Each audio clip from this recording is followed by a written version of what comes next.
முருகனுக்கு வெத்தில தீபம் ஏற்றும் போது அதுலேயும் சில பேருக்கு ரொம்ப குழப்பம் இருக்குது. நானும் கண்டினியூவாக வெத்தில தீபம் ஏற்றிட்டு வரேன், எனக்கு எதுவுமே சரியாக நடக்க மாட்டேதுன்னு கேட்டிருக்கீங்க. எல்லாருக்குமே எல்லாமே கரெக்டாக நடந்துடாது. ஒரு சிலருக்கு தீபம் ஏற்றி 2-3 வாரத்துலேயே அவங்க கேட்டது நடந்துடும். ஒரு சிலருக்கு கண்டினியூ ஏற்றிட்டு இருந்தாலும் நடக்காது.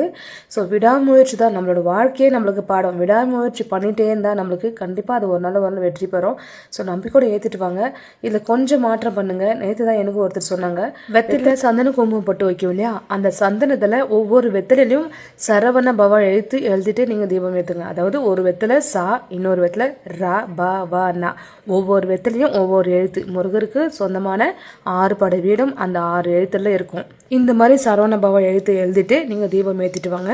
கண்டினியூவாக ஒரு 6 வாரம் 7 வாரம் 9 வாரம் கூட ஏற்றுங்க, ஒன்றும் தவறு. தீபம் வந்துட்டு கிழக்கு முகம் பார்த்து ஏற்றுங்க. அதாவது ஈஸ்ட் ஃபேஸ்ன்னு சொல்லுவாங்க. ஈஸ்ட் ஃபேஸில் நீங்கள் தீபம் ஏற்றணும்.